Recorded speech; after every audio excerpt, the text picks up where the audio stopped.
Hello, collective. Tingnan natin ang sitwasyon mo, okay? May mga ginagawa lang ako, kaya bihira ako nakaka-post. Yeah, thank you so much.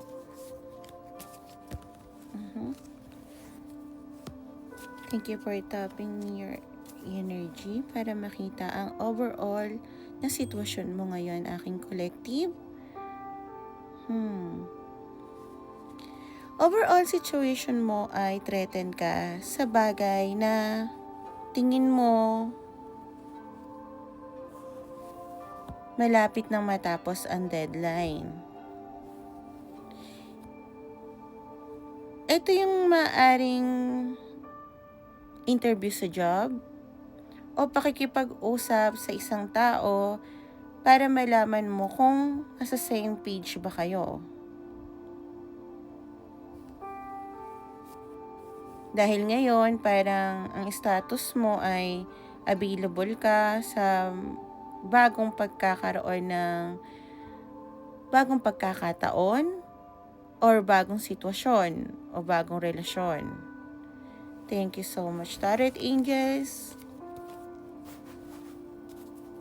Maaari bang malaman kung bakit ang aking collective ay feeling niya ay parang kailangan niya madaliin lahat?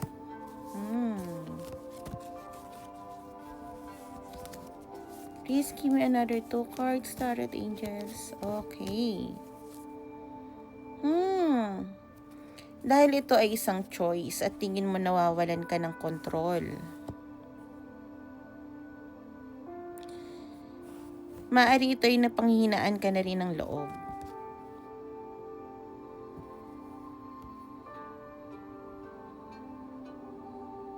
At tingin mo, kailangan mo maging mas open up emotionally. Okay, medyo siguro kinakabahan ka sa sitwasyon na to, bumibilis ang tibok ng puso mo, nararamdaman ko yung energy mo na sumisikip literally ang puso mo dahil sa pangyayari. Gusto mo magkaroon ng escape at freedom or i-release ang isang bagay na dati kinokontrol mo. Yung parang noon, sabihin natin hindi ka susugal sa isang sitwasyon, relasyon, tao, kung hindi mo alam ang lahat na tungkol dito. Pero parang ngayon, gusto mo nilang i-release. Gusto mo nang, teka lang, ayoko nang maging fixated sa isang bagay. Gusto ko na lang siyang hayaan mag-go with the flow, which is tingin ko ay mas nararapat. Okay lang maging mahina ka. Okay lang na hindi ka mag-control. Ang importante, kung ano man ang choice na gagawin mo, ay yung ikakasaya mo.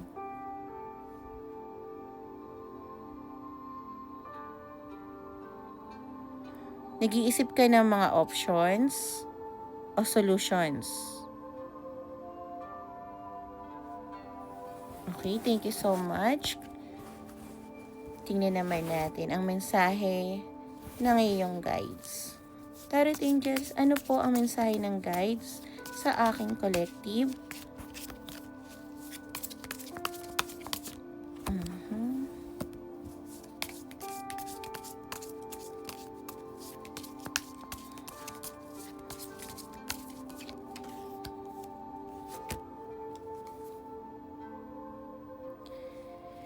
Aking collective, ang sabi ng guides mo, kung ito ay tungkol sa partnership, magkakaroon at magkakaroon kayo ng reconcile. Hindi ko alam ba't nasabi ko yun.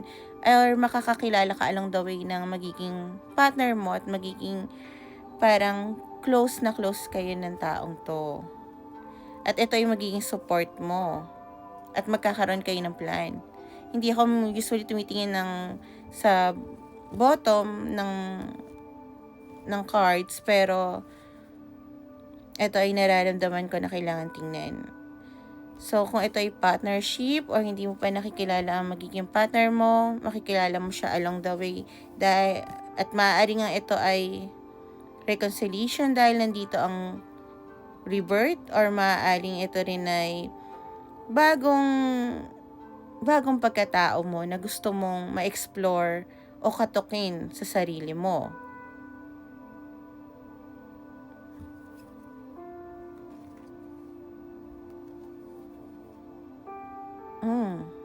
Maaaring makabuo ka rin ng family dito, at maaaring itong sitwasyon na to ay gusto mo rin magkaroon ng pamilya sa kanya.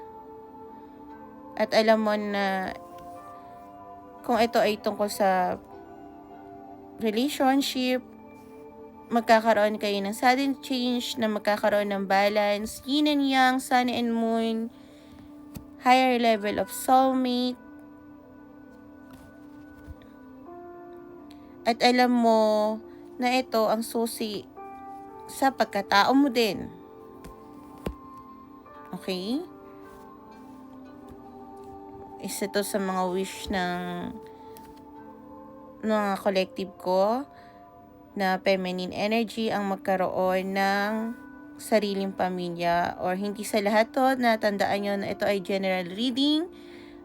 Take it as resonate, at yung mga bagay na hindi para sa inyo, ibigay natin sa iba.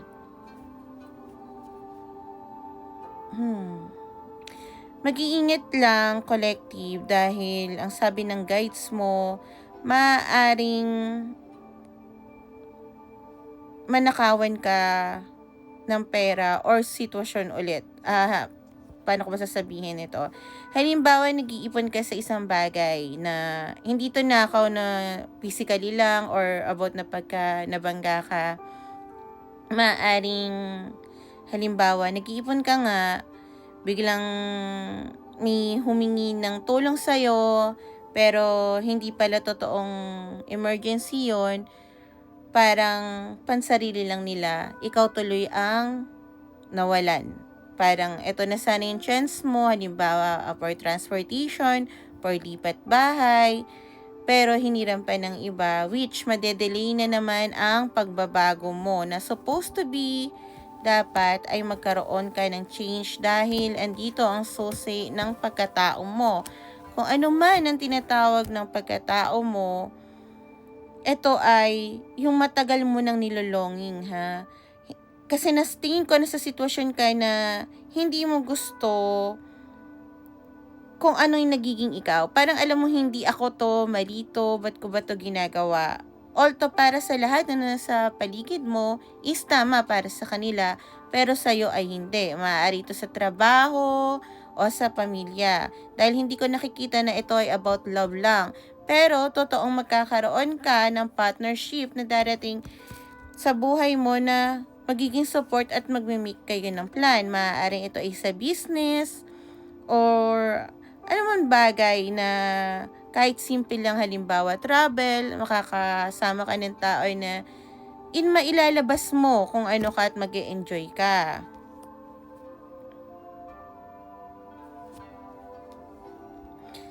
Magkakaroon ka ng elevation sa life. Cancer might be resonate. At tandaan mo, sabi nga nila, kung ano man ang mararating mo, maaring magkaroon ka, actually, Sagittarius resonate, magkakaroon ka talaga ng mga enemies. At maaari nilang kunin kung ano man ang bunga mo, kaya dapat mag-iingat ka pa rin. Dahil ang binibigay sa'yo ng guides mo, regalo, na matagal na nilang gustong ibigay sa'yo pero nade-delay mo. Okay?